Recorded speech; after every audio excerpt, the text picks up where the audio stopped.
Hello, you're listening to the latest Liverpool Echo Blood Red podcast. I'm your host, Matt Addison, with Paul Gorst, Ian Doyle and David Lynch, all with me this afternoon. 7 Reds players might be away at the World Cup at the moment, but we'll be focusing on events on Merseyside with Julian Ward and then Ian Graham, 2 men key behind the scenes at Anfield, being revealed earlier in the week as being out of their way at Liverpool on Thursday. First things first, Gorsty, it was a shock to hear of the departures of both of those people, and seemingly a shock to people at Liverpool as well. What have you made of this story, and how big a story do you think this is potentially? Yeah, it was certainly a shock, wasn't it, to people at Liverpool? I think Adelaide informed them just before the World Cup started, and Liverpool have made great efforts to try and get them to reconsider, and it was to no avail. So the news came out yesterday around about lunchtime, didn't it? People I've spoken to, and I know Doyle's spoken to a couple of people as well, and I think the key theme of it is just how surprised everyone is, really. People who even kind of worked in Julian Ward's department have expressed a little bit of shock of how quickly it's come to pass. He's only been in the role officially since June. We obviously had that soft launch when Michael Edwards kind of took a little bit of a step back, didn't he, in the January transfer window, and Julian Ward was responsible for kicking everything into action and opening his contacts book for Luis Diaz's transfer. And he's been building up towards this role for quite some time, pretty much since he became the assistant sporting director in December 2020. So it's all been geared towards eventually him taking on this role and being the man to succeed and even build on the success that Michael Edwards has had in that role. And within 6 months, we're finding out that he doesn't fancy it anymore. A key thing is, he's in his early 40s, Julian Ward.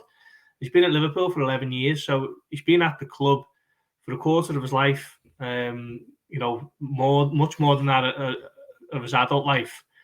And at a club like Liverpool, where the demands are so intense, and you have to get absolutely everything right in that department to be able to compete the way Liverpool have, particularly over the last 5 years. It must just take its toll. There's no two ways about it. So he hasn't got anything lined up. People at the club are adamant that he's not kind of jumping ship to anywhere else or anything like that. He's just, for whatever reason, maybe he is already just being burnt out by the demands of the role. It's likely to have been, he's obviously been preparing for it, but now he's actually got the job. Some of those 8 to 9 hour days suddenly become 12-hour days, and maybe with his young family, he's thinking better of it. I don't know that to be 100% true, but maybe it's not necessarily anything to do with, 1 or 2 other things. We can only speculate, and I'm sure we will on this pod. But so many things up in the air at the moment, aren't there, with Liverpool? Certainly off the pitch, with Ian Graham leaving, Julian Ward's announced that he's leaving. The club is essentially up for sale, aren't they, to the highest bidder at the moment. And then on the pitch, they're staring up at a 7-point gap to the team who were in 4th, and that was something that you would never have thought when the action began in August. So a club who seem to be in a massive state of flux at the moment. Yeah, there's certainly a lot of changes going on, Doyle. I mean, obviously 2 key members of staff, as I said at the start, both have been at Liverpool pretty much for the whole time that FSG have been at Liverpool. The 2 key people behind the scenes in terms of recruitment and other stuff as well. I mean, you'd imagine Liverpool want to go down a similar path in terms of the success that they've had with them to this point, but they are going to have to do that without sort of 2 people who've really put that into place. It's almost a test, really, of how well those systems work behind the scenes with different people in charge. Well, there's no guarantee they're going to continue that system, because what we've been told is that they're going to have a look at it and see what they want to do, what they're going to do next. And Jurgen Klopp and Billy Hogan are going to be involved in that and deciding what's the best way forward. It's interesting in the sense that, I mean, let's be honest, I think the sporting director is an unusual one because of the way Liverpool have worked in the last 5 or 6 years. Michael Edwards has become regarded as this kind of mythical figure. We never saw much of him. We just knew that he helped sign this player or that player and get a load of money for this player. And normally sporting directors, people, certainly in England, it's still an unusual concept, really, because for most of the time in English football, they never had them.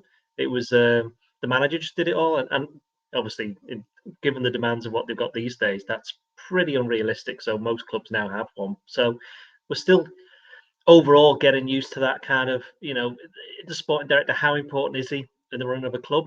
And in terms of the recruitment, it's entirely dependent on the model of each individual club. And that's the interesting question for Liverpool now, certainly supporters, is how much of a say, for example, is Jurgen Klopp going to have? He always had the last say on transfers, but the suggestion now has become a lot more involved.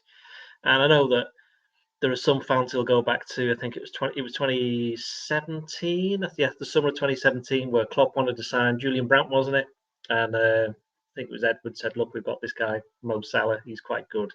And to be fair, obviously Klopp knew him, then he had a look at it and went, what can we get him? Yeah, let's go for it. So it's, if you remember Brendan Rodgers and the transfer committee? There's that. It never went away. It's always been there. It's always been not necessarily the same people, but the same concept. You just don't give somebody a load of money and say, go and spend this. Certainly not a football club where you're spending millions of pounds in one go and signing a player. Certainly a big player can affect a club in many ways. So it's always going to be a kind of a joint decision. But Liverpool, from what we're told, they're having a look at the way things have gone, the way they've done things in the last 5, 6, 7 years, and whether or not that's fit for purpose anymore, and whether or not that is partly due to the fact that, we know Liverpool spend, what is it, an average of £20 million every transfer window, is it? I think we worked it out because of the net spend and they sell to buy and that kind of thing.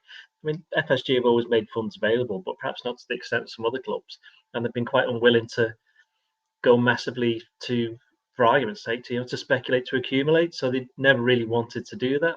But apart from at the beginning where they did do it and it went a bit wrong with some of the signings that they made straight away. So yeah, I do think for Liverpool supporters, that's what the main, not worry, because I mean, in terms of Julian Ward's only been, I know as Gorst, he said he'd been there for 11 years, been a variety of roles. Certainly the Loan Pathways manager, that's the one that, he got a lot of respect and a lot of stuff from doing that, did a very good job with that. And that's why he was not so much groomed to be Edwards' successor, but certainly to learn from him. Liverpool weren't expecting Edwards to go where but everybody goes at some point. So that kind of helped. And that, I think, they definitely, of course, he said they weren't expecting Julian Ward to go. That is definitely something that they were not planning for. So that's probably given them an opportunity to then have a look at it and go, well, what are we going to do here going forward? Because it doesn't necessarily have to be the same model that we have been doing, because things have changed. Maybe Liverpool have outgrown the model that they've used. They need to use a different one. And of course, the other thing on top of all of this is, are FSG going to be the people in charge in 2 months, 3 months, 6 months, 12 months? I mean, there's no guarantee that's going to happen, but that tends to always be the case. Just that Liverpool are looking for investment and ownership, possible sale, I should say, doesn't necessarily mean it's going to happen anytime soon. So I do think that interesting times, but I wouldn't be massively worried. It's just, people change jobs all the time. So, it's just a matter of who are they going to get in next. In terms of the models, Lynchy, I mean, what sort of would be your take on that? It would seem strange given the success that they've had with that model to move away from it and do something else. But what sort of other models are there out there, I suppose, would be the question. Well, the only other obvious alternative is that the manager has more control. And that's being intimated at the moment, that will be the knock-on effect of this decision being taken, is that Jurgen Klopp will have more control and more say over transfers, at the very least in the short term, until perhaps new owners come in and then things will maybe change. They'll impose their own sporting model on things.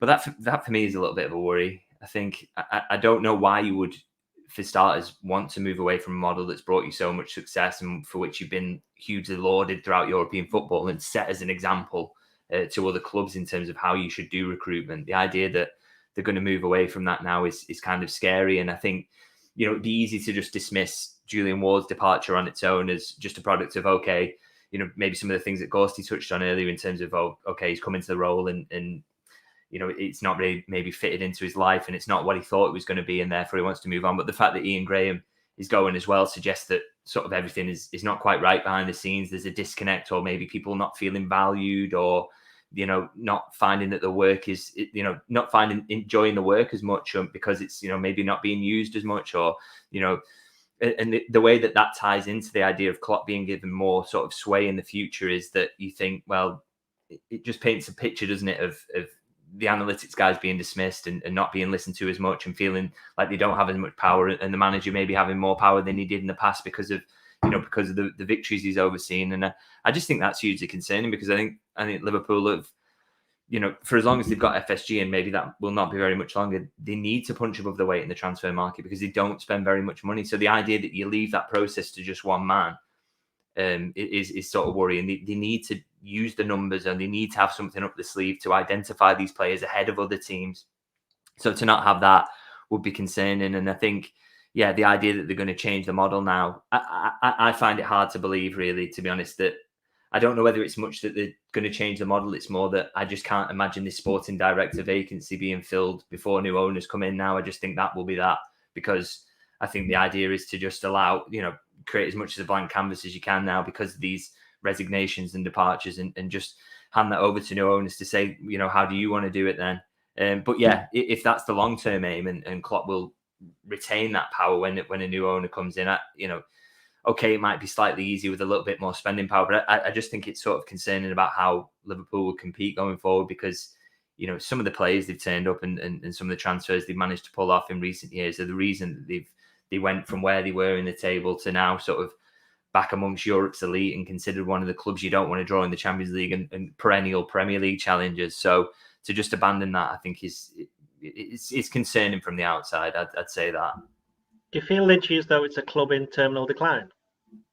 Well, it doesn't look good, does it, though? I know you're joking about that, but again... Well, no, you do. I'm not joking, but, things do change. I mean, there are loads of supporters. There are I'll say loads. There are quite a number of supporters who want to, basically hashtag FSG out.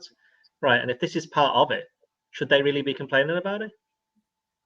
Well, perhaps not. But I suppose the idea that you abandon one of the things that I think all elements of the support would agree were positive, i.e. the analytics element. Well, they're not getting rid of that, are they? They are going to replace Ian Graham. They've made a point of saying that. Well, we'll see, won't we? Because if the sporting model is up for debate, then why would you replace him? Because they've still got they've still got an analysis team, haven't they? They've still got lots of people there doing that. So but if that role's not as empowering as it was in the past, then why would you come in and take the job? I think if that role or is not the same, or it changes in any way, maybe it doesn't look as attractive to potential, employees who will come in and fill it. I just think it doesn't look good.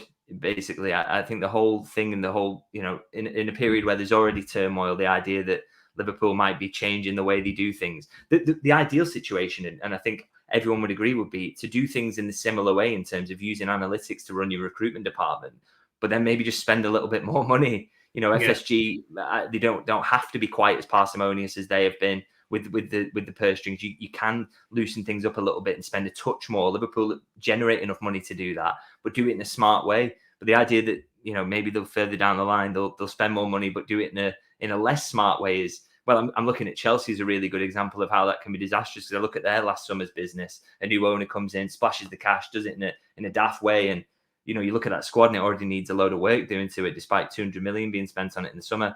If Liverpool are going to go down that route, then that's a bit of a worry, I'd say. But you must admit that's kind of the risk that comes with a new owner coming in. They're obviously going to want to put their own stamp on the club, regardless of what FSG do now. Yeah, but we're not even there yet, and this is already this process is already happening. Why are we making the recruitment department worse or function less well or giving them less power? Why now? Yeah, I can't see a scenario where Klopp kind of completely abandons the sporting director model. It's something he's always worked under, since Michael Edwards became the first one in 2016 at Liverpool, but he also did it at Dortmund as well, didn't he? So it's something he's worked to with great success at two clubs now, really, two like very big European clubs. So the idea that he's just going to rip that up and start anew is I can't get my head around, really. I can't see him doing that. I agree with Lynch to an extent. It is just a case of perhaps Liverpool have got a very well-run club. They just perhaps need more investments at key times. Yeah, I mean, I suppose, Dory, there's a difference between Jurgen Klopp being in sole charge of it and Jurgen Klopp maybe having a little bit more influence than what he's got now. That there is kind of a middle ground almost, isn't there, between you stick with the analytics, you maybe invest a little bit more, maybe Jurgen Klopp has a bit more of a say. It doesn't have to be the analytics don't exist anymore and the other stuff comes in. It could sort of be somewhere in the middle of those two things almost. Well, the two things that aren't going to change is the first thing is that no player's going to get sold unless Klopp wants to buy him, and the second one is that FSG aren't just going to sell it to anybody. You can only spend the money that he's got. So ultimately, that's that. I think I do wonder, in terms of Lynch, you worrying, not worrying, but just a little bit concerned. Is that a fair concerned? Concerned about the way that the model's going. It's because it's going to. The thing is, it will change. Because it's going to have to change because the people have changed. One thing that we haven't mentioned about Julian Ward is that Mike Gordon obviously has taken a step back, so that people around him is different to when he signed up for the job. And I think people we know, and obviously people who take a keen interest in Liverpool know, but for most people, they don't understand just how important Mike Gordon's been in the way things have gone for Liverpool. He's been the main, the person who's dealt with the club, who's part of FSG. He's technically been the chairman, hasn't he? He's been the chairman of the club. He's been essentially been running it, and that was always that close relationship between Edwards and Klopp and Mike Gordon. Julian Ward was part of that as well. Now that Mike Gordon's taken a step back, and Billy Hogan, as Ghosty wrote a piece yesterday, he's going to be stepping up and doing a bit more. He's already doing more because of the whole takeover thing as well. So it is interesting times. I just maybe concern's the right word in terms of this model, but again, it comes down to the fact Klopp will still be the person having the last say on the player, and FSG will be having the last say on whether you can spend any money or not. I suppose the uncertainty as well, like you mentioned before, Lynch, it's not just a case of having to replace one or two of these people. When Michael Edwards left, for example, there was an obvious successor that they'd done. It's kind of A, come out of the blue, and B, come at the same time as the FSG sale and all of that kind of thing. I mean, I suppose the biggest concern stems really from the uncertainty rather than the actual individual things. It's kind of the collective. They're all happening at once, and they're all happening at a time that is changing anyway.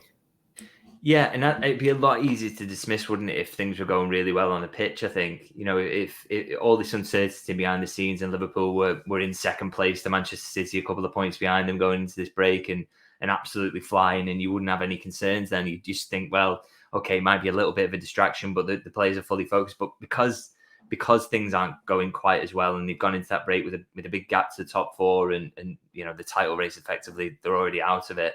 It just nags at you that little bit more, and especially with it being around recruitment going into January, where I still have said it several times now. I think they should sign a midfielder. I think they desperately need to sort of turn the fortunes around. The fact that's okay, Julian Ward will still be in place, and as will Ian Graham, and a lot of that good work that they've done around recruitment, but it just makes you feel a little bit more nervous around it, doesn't it? And also the ownership in terms of whether they will allow for money to be spent while they're in this process of selling the club. So yeah, the timing of it all is quite concerning, and you just don't feel, because of the ownership situation being up in the air, that there'll be a quick resolution to it all. So yeah, it is. I think it just all adds together to make for a bit of a concerning time for Liverpool fans. Just in terms of Julian Ward specifically, Ghosty, I mean, it is interesting that it is such a short period. He will have done, obviously, one season as the sporting director by the time he leaves, but to make that decision 6 months in, obviously been at Liverpool longer than that, but it is interesting. He's only just took the job and now decided that he needed a break. Something must have changed for him to have made that decision. Yeah, definitely. I don't know. As I said at the top of the pod, we don't want to be speculating really, but maybe there's been a case where he's gone to the owners and said, look, we need to pull our fingers out here in January. We need this, that and the other. And they've said, well, maybe while we're looking for external investments and a potential outright sale, it's just not available. Maybe that, we'd only be kind of speculating there, as I say, but it would make sense, wouldn't it, if he's been told, look, that there's no money for you to bring in the midfielder that Klopp wanted. Klopp said in the summer, didn't he, it'd be nice if he took more risks, and I think that was quite telling from the way he said it. He wasn't exactly, rocking the boat completely, but he was gently giving a little bit of a, leaning on it a little bit, wasn't he? And maybe it's just kind of a bit of a snowball effect. It's interesting, but Ian Graham handed in his notice, didn't he, over the summer, and obviously had to work that notice period, and he's still working it. I think that a lot of people don't really understand kind of what he and his department do, but generally what they do is assess the data in the scouting and try and find value in the transfer market, which is what Liverpool have been so good at, haven't they, for years? I know he was kind of his work was integral to signing Roberto Firmino, because no one else was really looking at Hoffenheim, a Brazilian number 10 at Hoffenheim who wasn't exactly prolific and wasn't turning up too many trees. But Liverpool saw the value in him, brought him to the club, and he's gone on to score over 100 goals for Liverpool and being a modern day great. So that's kind of what they try to do, and it's one it's a job they've done superbly over the recent years. But just kind of trying to shed a little bit more light on what he does, because I imagine he's not a household name to most Liverpool fans. When it came out yesterday that he was going to be leaving, there might have been a little bit of a shrug from many a supporter, but it's important. But I mean, it's not quite as important as Julian Ward, moving on. But just so many questions that need answers, and it's a shame that we can't get down to the access to ask Jurgen Klopp these questions at the moment, isn't it? Really. Yeah, it'd certainly be interesting to see what his take was on it and all of that sort of stuff, because it's an important time, isn't it, Doyle? We've all sort of mentioned the need for signings, and a midfielder could be transformational in Liverpool's season to try and get back into the top four and all of that sort of stuff. I mean, there's not necessarily a suggestion that won't happen now because of any of these things, but it does sort of add a little bit more complication to that. I mean, that's probably why they've announced it now, so Jurgen doesn't have to put up with the questions from us about it. Everyone will have forgotten by the time the Man City game comes around, and even then, Pep Linders will do the press conference anyway. So yeah, that's not even like a joke. That's probably could well be a contributing factor for it. I think to protect Klopp from the question from us, basically asking these kind of things. I mean, we will eventually, but of course by then it's another month off, isn't it? The way things are going, Liverpool might decided to start playing a different colour by then, the way things are changing. So we'll have to wait and see. But yeah, I mean, I don't necessarily think, go back to something Lynch said before, I don't necessarily think that where Liverpool are on the table, and I know he didn't say this, but just to clear it up, is I don't think where Liverpool are on the table has made any difference to any of these decisions. I don't think it's had anything to do with it. There are a lot of reasons why Liverpool are where they are on the league table, but they're still in the last 16 of the Champions League and the last 16 of the League Cup, and they're still in, very much in with the shout for the top four. So it's not quite end of season for Liverpool. Still 24 league games to go, I think. So plenty of time. But yeah, I mean, it's not ideal. But go back to 2010. Now that was a real crisis. Liverpool are not in a real crisis. This is more of an inconvenience than a crisis. And I think people, again, going back to what Lynch was saying before, I think people are worried because they don't know. It's the uncertainty. It's not the fact that things are changing. It's the fact they don't know what they're changing to. And that's the uncertainty. That's the thing that I think is worrying any fans at the moment. I think just to come in on that, though, I think there is possibly a small link between the sort of what's going on amongst the recruitment staff and what has gone before, what's happening this season in terms of, I look at some of the decisions made in the build-up to this season over a longer period of time in terms of, ignoring that midfield problem that was probably, signposted a long way off it. Would the Jordan Henderson contract, I think I've said this on a podcast before, would the Jordan Henderson contract have been handed out 4 or 5 years ago at Liverpool? I think not. I think when it was purely analytics driven or that had much more influence over the decisions that were being made at Liverpool, I'm not sure that contract would have been handed out. And I think that then adds to the, not being able to sell midfielders, not signing midfielders. Something's gone wrong there in the recruitment process that used to be almost flawless and has added up to create a situation whereby, Klopp's midfielders sort of collapsed all at once really this season after, hitting the heights last season. That trouble has been coming for a long time and has suddenly built up and sort of exploded this season. And I think that is, part of the recruitment staff have got to take some sort of responsibility for that. And maybe they don't, maybe that's where the discord comes, is that they weren't as influential in those processes. They wouldn't have handed out the Henderson contract, for example, or they would have signed ex-midfielder as an alternative to Tchouaméni, but that got overruled. Again, I'm speculating, but that is, those situations, surely are contributory factors, and you've got to think that there is some link between a recruitment staff that maybe hasn't done quite as well in a certain position over a period of time as it might have done in the past, and whether that is because of disagreements with at Kirby and between different elements of the sporting staff. If that's the case, surely then fans should be quite pleased at these people leaving. Well, no, See, because that's the whole point. We don't know, do we? We don't know. That's the whole point. We'll only know a lot. Yeah, we'll know a lot longer down the road, won't we? Exactly what's happened. But that's scary, though, isn't it? That we'll only find out in the post-mortem whether the bad decisions that were made by one party or the other. That's life. That's what happens. Well, yeah. Was it a good decision for me to wear this hoodie podcast. Yeah. That is indeed life. But I suppose 2023, Gorsty, I mean, to sort of look a little bit ahead to this, we've mentioned it's important. It's important partially because of some of those possible mistakes that Liverpool have made in the past. There's never obviously an ideal time to try and find a new sporting director and try and work out what the best approach is. But it does kind of feel like this probably is the least ideal of the times when there's so much stuff to be sorted out before you then have to sort out the other stuff as well on top of that. Yeah, I mean, look at when Liverpool changed the guard in the summer, it kind of felt like the ideal time, didn't it? Okay, they just fell short in the Champions League, they just fallen short in the Premier League, but they were coming off such a strong season where they'd won both domestic cups and gone all the way and nearly won it all. But it felt like it was a nice time to kind of replenish, and Michael Edwards was walking away with his head held high and his reputation enhanced immeasurably from when he first started working at the club. And I felt like the right time. Now, 6 months into Julian Ward's tenure, is it even 6 months?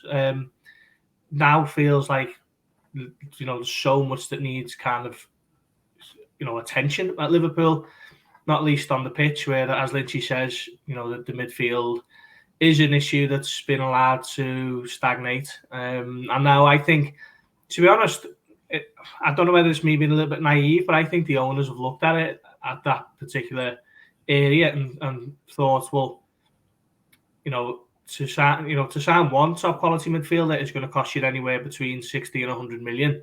Liverpool need two, and they might even need three, to be honest. And maybe they thought, well, look, we simply cannot compete with that. We don't have the money to be able to do that. And me and Dave Parlour had a big piece on the site this week, and someone was saying to me, it was even a few months ago, to be fair, that Mike Gordon has been quite privately candid about the challenges that Liverpool face keeping up with City. I think that obviously when they go and sign someone like Erling Haaland, you've got to hold your hands up and say, well, okay, City are able to do that because of the incredible money that's behind them and the power that they've got. But when they're signing someone like a Kanji, that to me was a more, a bigger indicator, because Guardiola was a little bit concerned that he might have had a bit of a defensive crisis after Nathan Ake went off against Newcastle in that 3-3 draw. When cap in hand, he was bored, and within the end of the window, they'd signed the Switzerland international from Dortmund for 17 million. Imagine the shoes on the other foot and Klopp goes to his board, cap in hand, and says, look, we absolutely need the midfielder here. We've got an injury crisis. And they end up with Arthur Melo. That is the difference between the two clubs at the moment. And it's something that FSG are acutely aware of, and perhaps was one of the driving factors behind the decision to put the for sale sign on the Shankly gates earlier this month. Yeah, it's interesting, isn't it? The whole sort of sale and all of that sort of stuff. We don't know, do we, at the moment? We're kind of speculating around the reasons and all of that sort of stuff. But Manchester United, of course, up for sale as well this week. That was announced. I mean, does that mean competition for investment for Liverpool, do you think? What sort of impact, if any, will that have on this FSG sale? Well, yes. There's not often that you get a major sporting institution come on the market, and there's now two gone inside 2 weeks, and they just happen to be in the same league, in the same region.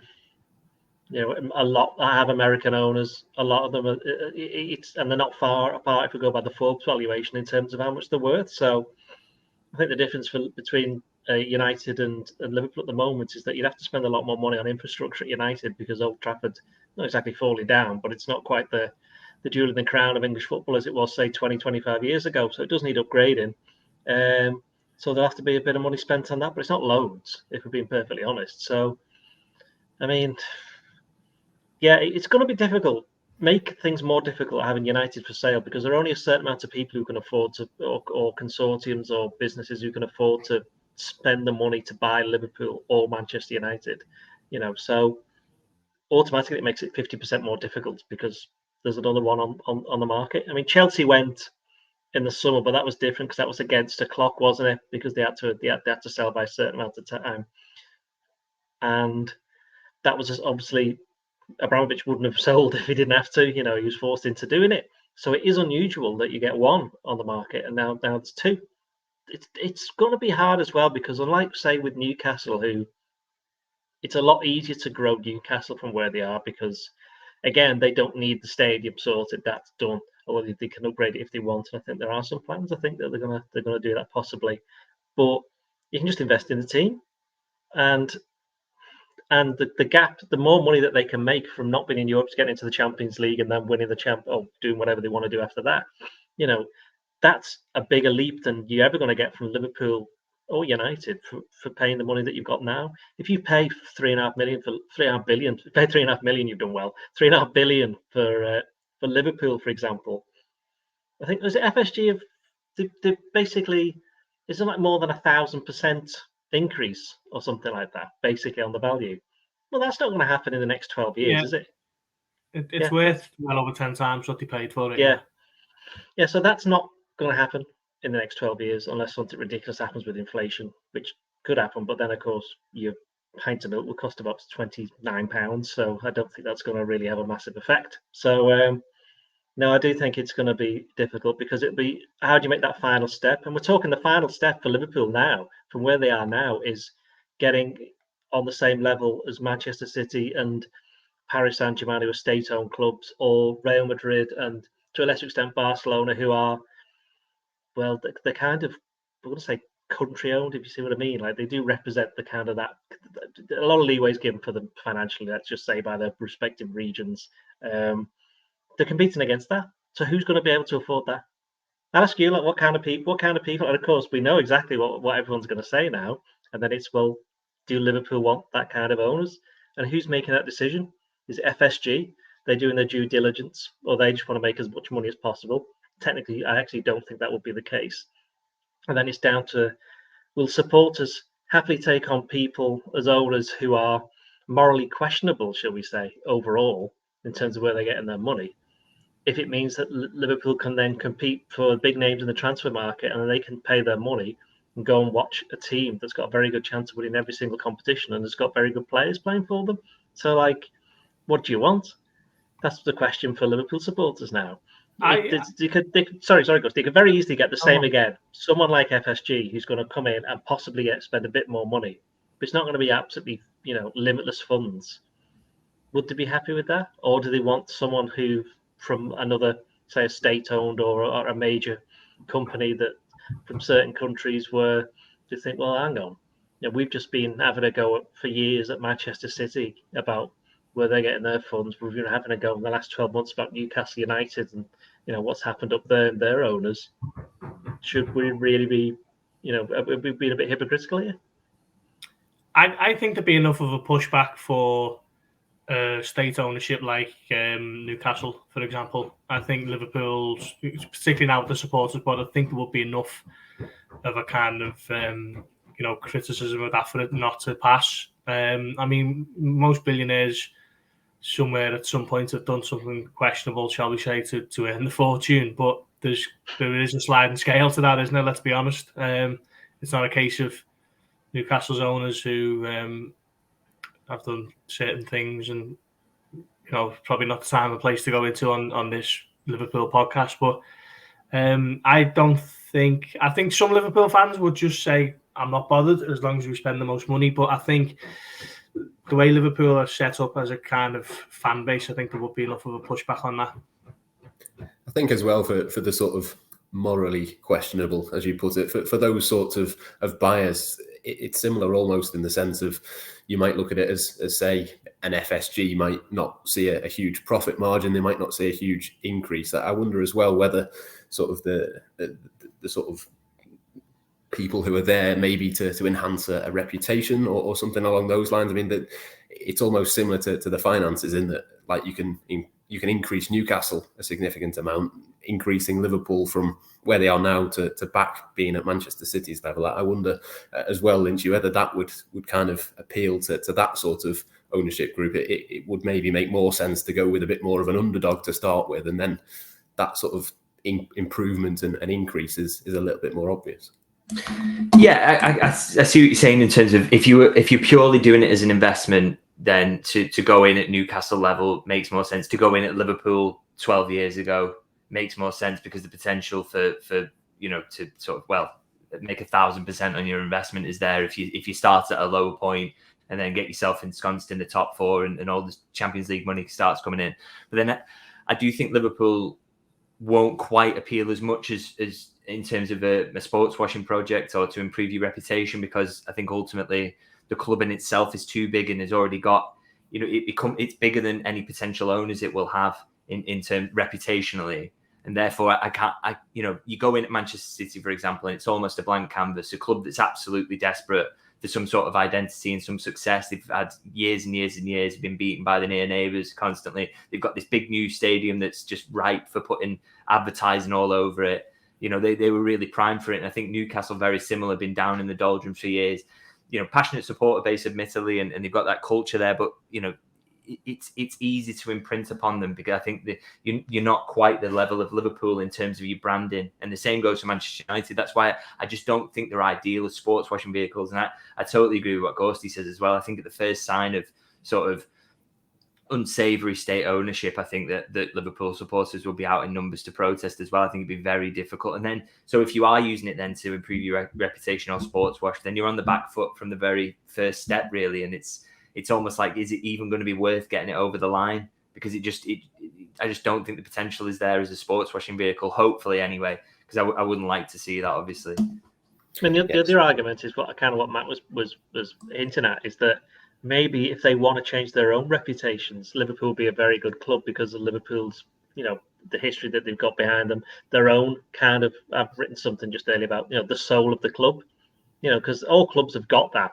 But I think Liverpool, along with a couple of other handful of clubs, they make more of it than anybody else. So they've got this kind of image of what being a Liverpool fan should be like, what the club should be like. And whether or not someone coming in goes, I would like that because I would like myself to look like that, if you see what I mean, or, to put a bit more, what's the word I'm looking for? Come on, help me out. You're all journalists. What's the word I'm looking for here? Not reputation, something along those lines. But, it kind of, it's, well, anyway, whoever's listening, you'll know what I mean. Thank God I don't work in a job that involves me dealing with words. Yeah, just open thesaurus.com there, Doyle. Yeah, that's what I normally do. I normally write it, I don't talk it. Yeah, no, I know exactly what you mean, but I can't think what the word is. But anyway, legitimizing. There you go. Got there in the end. Thank you. That's the one. Right. Excellent. I didn't look everybody. I didn't do anything. That was from my own brain. Okay. Thank you.